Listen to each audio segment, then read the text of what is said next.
அனைவருக்கும் எனது வணக்கங்கள். மிகவும் சிறப்பாக இடம்பெற்று வருகின்ற நல்லூர் கந்தனின் திருவிழா தொடர்பான சில கருத்துக்களை கூறலாம் என்று நினைக்கின்றேன்.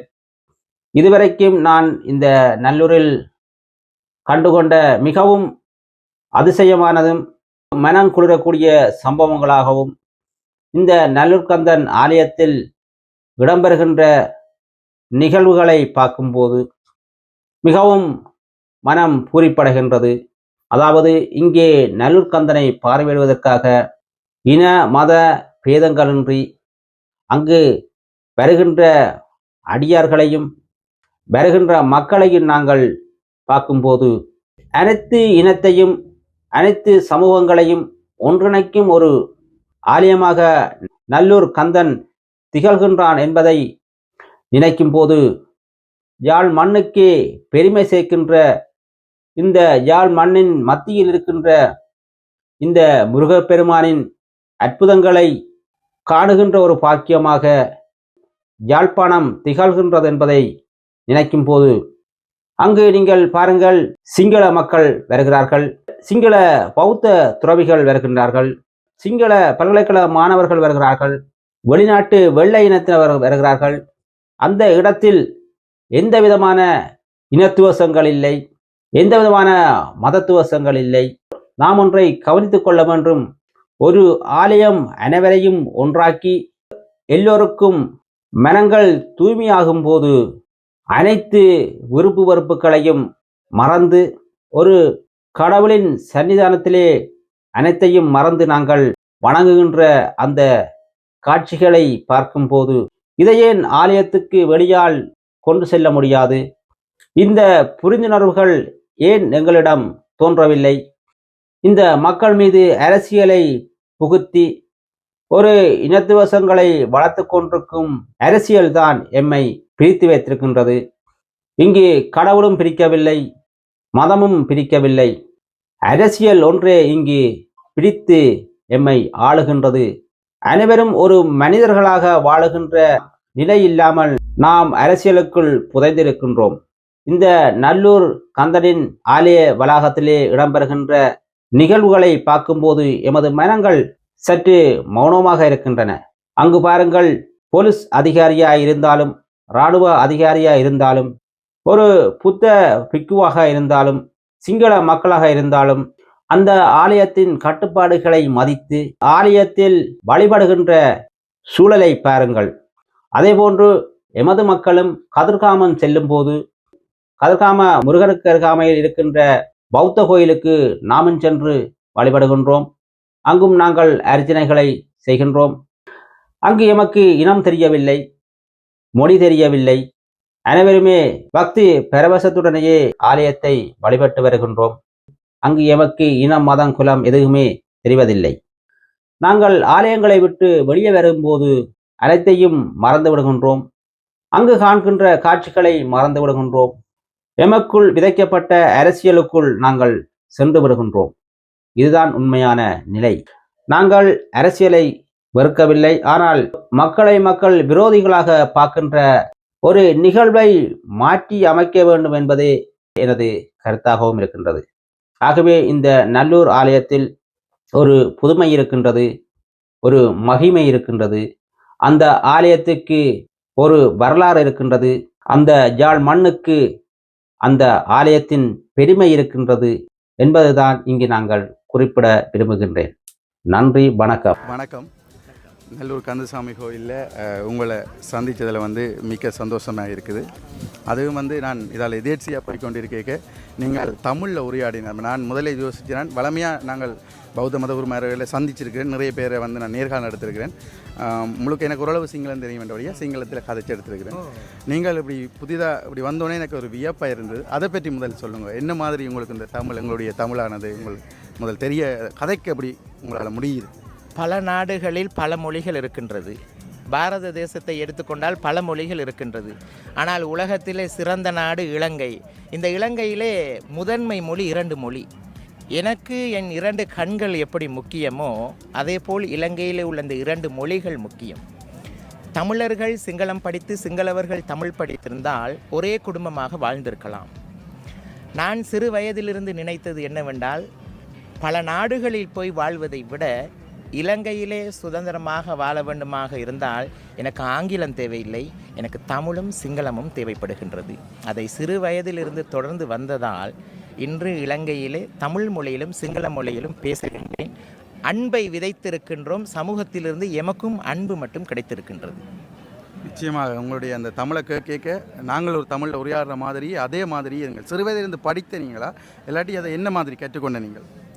குறிப்பிட்ட காலத்திலிருந்து தமிழ் சிங்களம் எப்படி படித்தோமோ அதே மாதிரி தமிழும் படித்திருக்கின்றோம். முயற்சி செய்தால் வாழ்க்கையில் எதையும் அடையலாம். கௌதம புத்த பகவான் ஒரு மனிதனாக பிறந்து அரண்மனையில் வாழ்ந்து 16 வயதில் திருமணம் முடித்து 29 வயதில் ஒரு குழந்தைக்கு தகப்பனாகி அவர் எடுத்த முடிவும் அவரின் போன பிறவிகளின் புண்ணியமும் அரண்மனை விட்டு வெளியேறி 6 வருடங்கள் தியானம் செய்து அதிர்ஷ்டத்தில் கிடைத்தது தான் தவம். அவர் முயற்சி செய்தால் இன்று உலகத்திலே தர்மத்தை போதித்திருக்கின்றார். அவர் என்ன சொல்லுகின்றார்? இறப்பதை தடுப்பதற்காக நான் போதிக்கவில்லை, மீண்டும் பிறப்பதை தடுப்பதற்காக போதித்திருக்கின்றேன். கௌதம புத்தபகவான் பிறப்பதற்கு முன் சைவம் சொல்லியது, எத்தனையோ பிறவிகளில் நீ செய்து பாவமும் புண்ணியமும் மாட்டு வண்டியின் சக்கரம் எப்படி சுற்றுகின்றதோ உன்னை சுற்றி கொண்டுதான் வரும். நீ செய்த பாவத்தை புண்ணியத்தை தடுப்பதற்கு இந்த உலகத்தில் ஒரு மகான் கிடையாது. அதற்கு தான் புத்தன் சொல்லுகின்றார், எதை விதைத்தாயோ அதை அறுவடை செய்வாய் என்று சொல்லி. விதைப்பதற்கு முன் அறிவுபூர்வமாக யோசிக்க சொன்னார். இந்த சிந்தனை, பிறந்து விட்டோம், இறப்பதை இந்த உலகத்தில் யாராலையும் தடுக்க முடியாது, ஆனால் மீண்டும் பிறப்பதை ஒவ்வொரு மனிதனாலையும் தடுக்க முடியும். அதுதான் தானம், தர்மம். இந்த நல்லூரில் நீங்கள் சொல்கிறார், இரவாத இன்ப அன்பு வேண்டி பின் வேண்டுகின்றார், பிறவாமை வேண்டும் மீண்டும் புறப்புண்டேல் உன்னை என்றும் மறவாமை வேண்டும் இன்னும் வேண்டும் நான் மகிழ்ந்து பாடி அறவா நீ ஆடும் போது உன் அடியின் கீழ் இருக்கவென்றார். இனி பிறப்பு வேண்டாம், உன் அடியின் கீழ் இருக்க வேண்டாலும் என்ன படையார். அரிது அரிது மானிடராய் பிறப்பது அரிது, அதிலும் செவிடை இல்லாமல் கூணு இல்லாமல் பிறப்பது அதிலும் பெரிது. பிறந்தது பெரிது அல்ல, பிறந்த பிறவியில் மீண்டும் பிறக்காமல் இருப்பது எப்படி என்று நினைப்பதே பெரிது. நீங்கள் நல்லூருக்கு வாரது இதுதான் உங்களுடைய முதலாவது தரமா? இல்லை, நான் 10 வருடமாக யாழ்ப்பாணம் வருகின்றேன். இந்த 10 வருடமாக நல்லூர் வந்து கொண்டு தான் போய்கின்றிருக்கின்றேன். எனக்கு இங்கே வந்தால் எனக்கு உண்ணுவதற்கு உணவு, உறங்குவதற்கு இடம், எல்லா இடத்துக்கும் கூட்டிக் கொண்டு எல்லாம் காட்டுவது எங்களுடைய நண்பர் தர்ஷன் அவர்கள், வட்டுக்கோட்டை நாதஸ்வர வித்வான். அவங்களுடைய தாயார் சொல்லுவார்கள், அவருக்கு 6 ஆம்பளை பிள்ளை, 7வது நான் என்று சொல்லுவார்கள். அவ்வளவு அந்த குடும்பத்தோடு. ஓம். இப்போ என்னுடைய தாய் இறந்து 6 மாதங்கள் ஆகின்றது. என்னை அன்று பெற்றது ஒரு தாய். இன்றைக்கு நாட்டில் எங்கே போனாலும் எனக்கு ஆயிரக்கணக்கான தாய்மார்கள் இருக்கின்றார்கள். காரணம், முருகப்பெருமானும் விநாயகப் பெருமானுக்கும் சிவனும் சக்தியும் சொல்லுகின்றார்கள், உலகத்தை சுற்றி வந்தவனுக்கு முதல் மாம்பழம். அது ஒரு பக்கம் கவலை. இன்று சைவ சமயத்திலே பாட புத்தகங்களிலே ஒரு அளவோடு அந்த கதையை நிறுத்தப்பட்டது.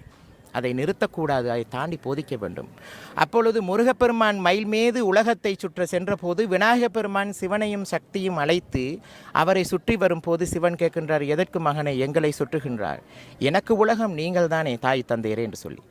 சைவ சமயத்தில் முதல் பூஜை விநாயகப் பெருமானுக்கு என்று சொல்லும் போது அவருக்கே தாய் தகப்பன் தான் உலகம் என்றால், என்னை பெற்ற தாய்க்கும் தகப்பனுக்கும் நான் குழந்தை, அவர்கள்தான் எனக்கு உலகம். அப்பொழுது இதை அந்த இடையிலே நிறுத்தப்பட்டது. அது சைவ சமயத்தில் பாடசாலை புத்தகத்திலாக இருக்கலாம், அறநெறி பாடசாலைகளாக இருக்கலாம், அந்த இடத்திலே நிறுத்தப்பட்டது. ஆனால் அதை விரிவாக எடுத்து சொல்ல வேண்டும். அதை விரிவாகத்தான் கௌதம் புத்த பகவான் சொல்லுகின்றார். நீ என்னை பார்க்க வேண்டுமா, எனக்கு உபதேசம் செய்ய வேண்டும், எனக்கு உபகாரம் செய்ய வேண்டுமா, எனக்கு மரியாதை செய்ய வேண்டுமா, அதற்கு எல்லாம் உகந்தவங்கள் உங்கள் கண்முன்னே நடமாடும் கடவுள் தாயும் தகப்பனும். ஆனால் ஒரு கவலைக்குடைய விடயம் என்னவென்றால், நாங்கள் பிறந்து தாயின் மார்பில் பால் குடித்து வளர்ந்து பெரிய பெரிய பட்டதாரியாக இன்றைக்கு பெரிய பெரிய பதவிகளில் இருக்கின்றோம். ஆனால் அவர்களே தான் கேட்கின்றார்கள், தாயிடம் போய் நீர் எனக்கு என்ன செய்தாய் என்று சொல்லி. ஆனால் மறந்துவிட்டோம், தாய் மார்பில் தானே பால் குடித்து வளர்ந்தோம். ஆகையால் தாயின் மார்பில் பால் குடித்து முதல் பசியை போக்கி வளர்ந்ததால் தான் நான் இன்று உலகத்துக்கு தர்மத்தை போதிப்பதற்கு துறவியாக இருக்கின்றேன். ஆனால் இந்த வாயால் என் தாயிடம் நான் போய் கேட்டால், எனக்கு என்ன கொடுத்தாய், எனக்கு என்ன செய்தாய் என்று நான் பிறந்த பிறவிக்கே அர்த்தம் இல்லாமல் போய்விடும். அதனாலே சமூகத்திடம் என்ன சொல்லுவது? 1000 கருத்துகள் இருக்கலாம். ஒருபோதும் தாயிடம் போய் நீர் எனக்கு என்ன செய்தாய் என்று கேட்டுவிட்டு இந்த பூமிக்குள் வந்தால் கருவறையிலே உள்ள முருகப்பெருமான் அரை கண்ணால் கூட எம்மை பார்த்து ஆசீர்வாதம் தரமாட்டார்.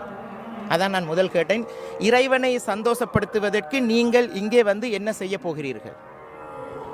பூஜை தட்டு கொடுப்பதா, கற்பூரம் பற்ற வைப்பதா, அரோகரா போடுவதா? அது மட்டுமல்ல, அதை தாண்டி நாங்கள் எங்களை அர்ப்பணிக்க வேண்டும்.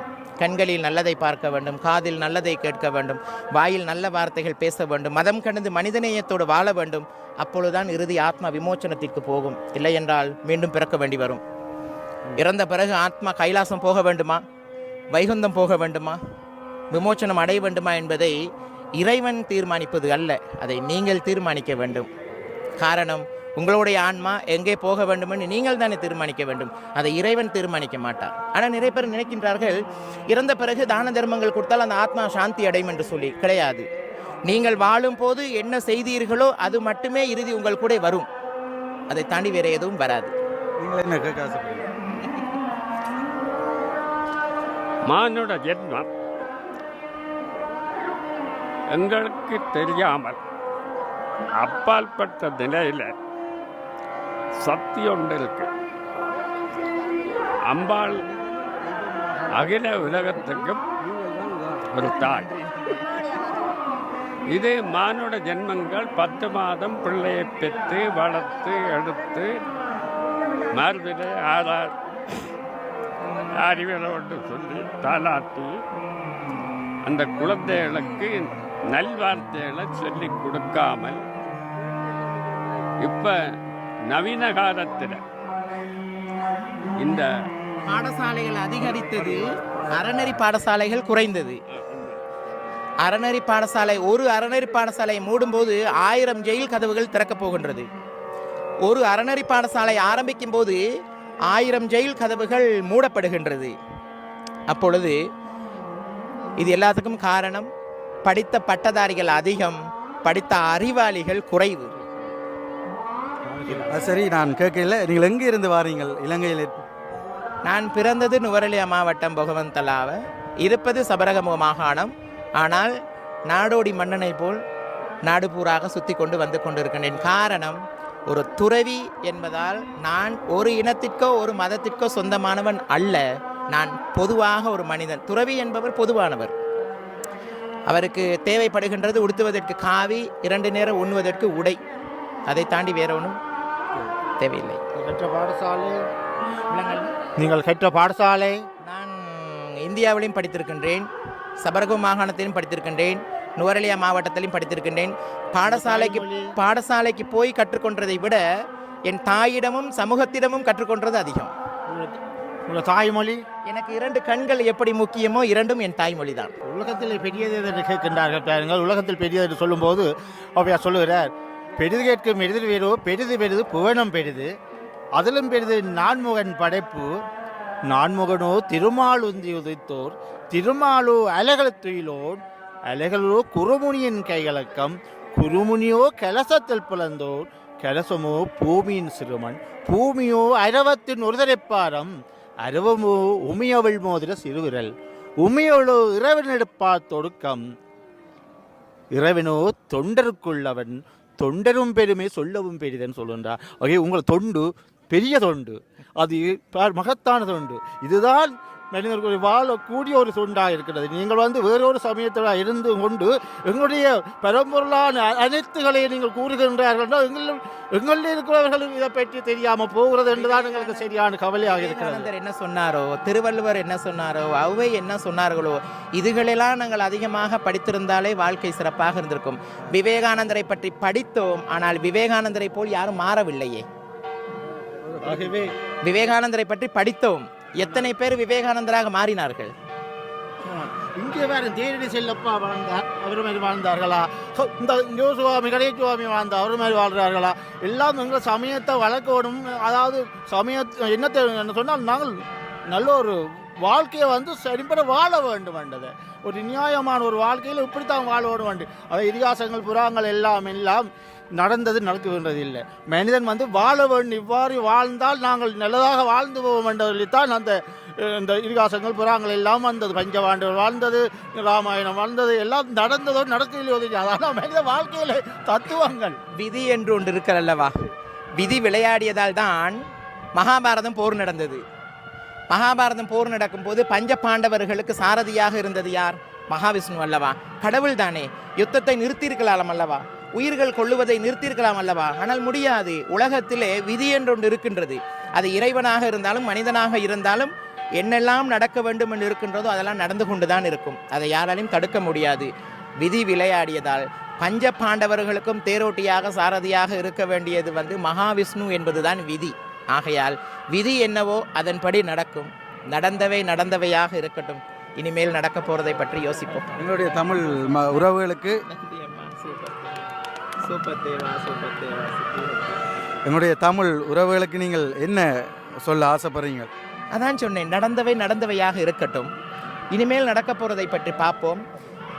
முன்னோர்கள் கொடுத்ததை வைத்து வாழுகின்றோம். இளைஞராக உங்களுக்கும் இளம் துறவியாக எனக்கும் மாபெரும் ஒரு பொறுப்பு இருக்கின்றது. நாளை பிறக்கும் குழந்தைக்கு நல்லதொரு சமுதாயத்தை உருவாக்கி வைக்க வேண்டும். இல்லை என்றால் அந்த குழந்தை சாபம் விடும், எனக்கு என் முன்னோர்கள் எதை சேர்த்து வைத்தார்கள் என்று சொல்லி. ஆகையால் இலங்கையிலே வாழுகின்ற உலகெங்கும் வாழுகின்ற தமிழர்களுக்கு நான் என்ன சொல்லுகின்றேன்? நடந்தவையாக இருக்கட்டும். இனிமேல் நடக்க போகிறதை பற்றி யோசிப்போம். நாளை பிறக்கும் குழந்தைக்காவது நல்லதொரு சமுதாயத்தை உருவாக்குவோம். எண்ணம் போல் வாழ்க்கை.